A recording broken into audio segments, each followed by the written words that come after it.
Welcome back to the second episode of my segment, Better Know the Fake Left, where we expose anarchists, liberals, and revisionists for the secret capitalists they really are, from an orthodox Marxist-Leninist perspective, and in approximately 5 minutes. Feminism claims to be a movement for the, quote, social, political, and economic equality of women. Great! Except that that's so vague and platitudinous as to be meaningless. You might as well say you're for good things and against bad things. Feminism could mean, and has meant, everything from women's suffrage to lesbian separatism.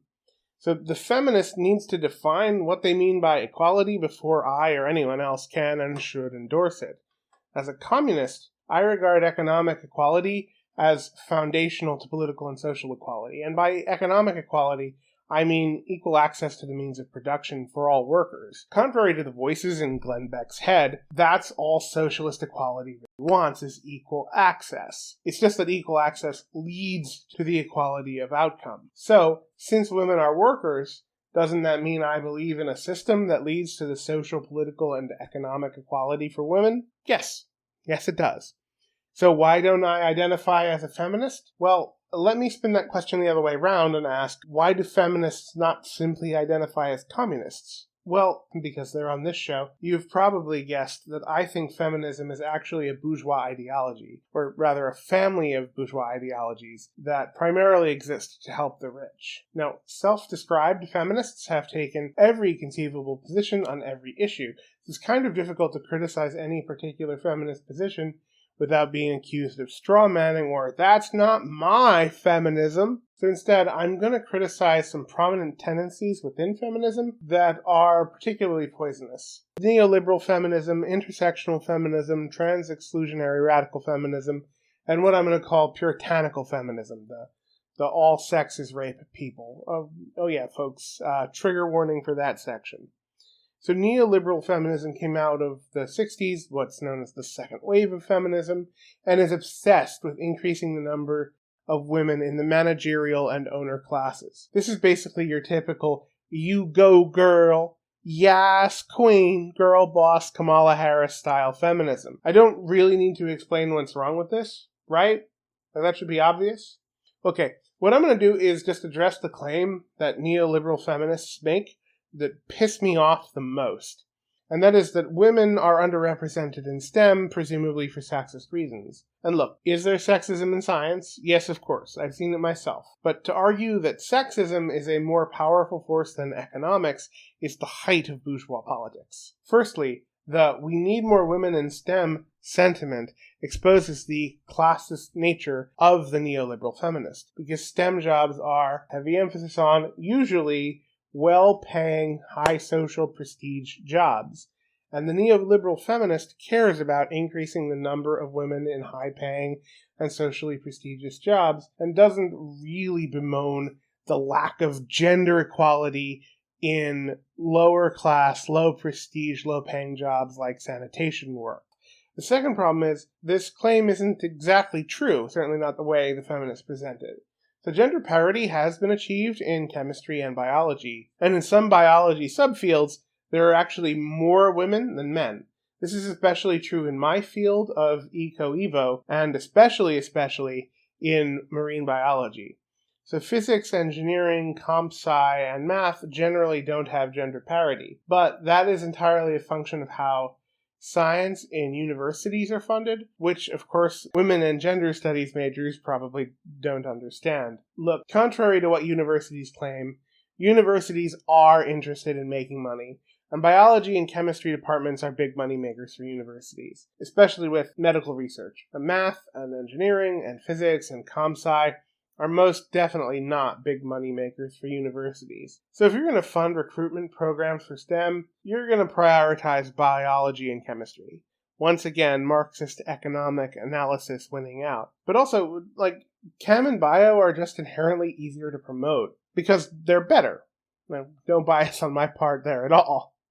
But seriously, chemistry and biology have lower barriers to entry and have more concrete social utility, which is especially relevant here in the United States, where we have gen ed requirements, undeclared statuses, and non-majors courses. Like most physics departments don't have non-majors physics courses, where people who might have been interested in science can explore that interest without deciding to study it or before deciding to study it. So let's say you're an undecided college freshman who has some interest in science, and you have a choice between pursuing, let's say, marine biology or physics. Marine biology has lots of easy non-majors courses, and if you decide to stay with marine biology, you get to spend lots of time outside at the beach, playing with cute marine life. And if you decide to stay with it, you get to play a role in saving the lives and homes of that cute marine life. And best of all, especially if you're maybe not terribly mathematically inclined, you don't have to study math any harder than like junior high until maybe junior or senior year, or depending on your program, maybe not even until grad school. Or, on the other hand, you can take a major general physics course. Your university doesn't offer a non-major physics course, with a staggering failure rate, and requires you to be good enough at calculus to perform it on your very first exam. If you decide to major in the field of physics, you can look forward to a decade of hard math, then a career indoors working on questions most scientists can't understand or care about, much less the general public, that might have some application to some problem decades from now. Your only consolation is that you can look forward to slightly more job opportunities and slightly better pay than the marine biologists. Given this choice, what major are you going to choose? Yeah, given the lopsided recruitment, hard STEM tends to draw from introverts who've made science their life at some point in or before high school. And sure, most of those people are usually men. Are they sexist? Maybe. And maybe these hobbies that these introverts pursue are a gendered social force. Look, in my experience, introverted girls tend to make their lives about anime. But if it were me, and it was me, I'd definitely take the anime. Sorry for the length of that tangent, I just can't pass up an opportunity to flex on the physicists.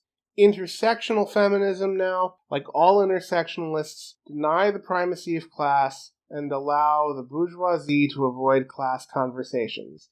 Where critical race theory is used to dismiss the suffering of poor whites, intersectional feminism is used to diminish the suffering of poor privileged men. And because most intersectional feminists also believe in critical race theory, they promote that toxic bourgeois dogma as well. Interestingly, intersectionalism owes its existence to university economics. Because if you're an academic feminist in a gender studies department, telling your rich donors they're responsible for sexism is, unwise. Since I came out as non-binary on this channel a few weeks ago, I guess I have to talk about TERFs now.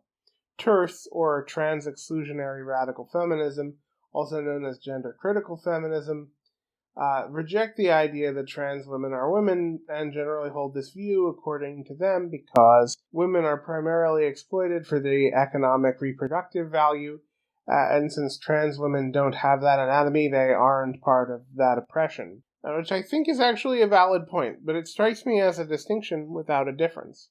But if by TERF you means transphobic feminist, then I submit to you the queen of TERFs is none other than Judith Butler. This is the person primarily responsible for the gender is a social construction meme, or performativity theory. We're told we need to think of sex as biological and gender as purely social or psychological, as of how we see ourselves. But that's actually wrong. We know from neurology that there are neurological differences accounting for differences in sexual orientation and gender identity. Trans women literally have women's brains in men's bodies, or in my case, an intersex brain in a reproductively male body. I am both a biological male and biologically intersex. Gender is biology. Trans and non-binary people were born that way, just like gay people are. And, that's a really simple argument to make. And Judith Butler's performativity theory actually makes the argument harder. It muddies the waters. She denies the material basis of our existence. Butler has done more harm to the trans and non-binary community than J.K. Rowling ever has. But there's something even more insidious than performativity theory, because performativity theory is code for behaviorism. Behaviorism is a poisonous, dehumanizing ideology responsible for ABA therapy and conversion therapy. That's right, and I've talked about this before, but Butler agrees with the worldview of the conversion therapist. My blood is just boiling describing performativity, and I've done several videos on why behaviorism is bad already, so let's just leave it at anyone who says gender is a social construction gets thrown in the nearest gulag and move on. Finally, I just want to briefly touch on feminism's war on consent, and by extension their war on the disabled, which should be its own full video eventually, so full trigger warnings are in effect from here on out. I've discussed my involvement with the BDSM community before, and one of the core rules of the BDSM community is clear and explicit consent. That's good. That's great. We definitely do need that. But also a unique part of the disabled experience specifically is presumed incompetence. Presumed incompetence is the assumption that we cannot do something. Maybe we can't, or maybe we can, but there is a consistent application that the disabled are assumed or presumed not to be able to do something. So the disabled generally believe in the importance of presumed competence. If we say we can do something, we can do it. If we say we consent to sex, we consent to sex full stop, or consent to anything else for that matter. But feminists seem obsessed with finding reasons that we haven't really given consent, but when we definitely have. Maybe we're too drunk, or there's too much of an age difference, or we're 17 and a half, and we live in a state where the bourgeois legislators have set the age of consent at 18. Age of consent laws are deeply sexist, by the way. This needs to stop, and it seems to be a reactionary moral panic. I predict that this panic will only get worse as the science saying minor attraction is a sexual orientation gets harder and harder to deny. And this brings us back to the feminism as ableist point. Many of us disabled folk need something called sexual surrogacy in order to have a functional sex life. Surrogacy is a form of physical therapy in which the patient practices sex with a partner, the surrogate, under the guidance of a sex therapist in order to get the equipment to work right. So, of course, feminists oppose it. The legality of this therapy is in a gray area for adults in the United States, but look, if normal sexual development starts earlier than 18, then it's only fair to administer this treatment to minors so as to not stunt their sexual growth. But in many jurisdictions in this country, this treatment would be considered rape, but it's good for those same minors to receive ABA. Sure. For my part, though, look, I don't have kids, but if I did and my 14-year-old daughter came downstairs one morning and told me she had sloppy drunk sex with her 40-year-old boyfriend and said, "Look, Dad, it was awesome," my only question would be, did you use protection? And she goes, "Yes." Well, I'm going to say, good on you, kid. Pass the eggs. Like, that seems to actually be empowering to women, which I thought was the whole point of feminism, or have I just swallowed a fistful of crazy pills? Don't undermine my or anyone else's competence to consent, or my material reality as a non-binary person, or my job as it happens. That's it for this episode of Better Know the Fake Left. See you next time, comrades.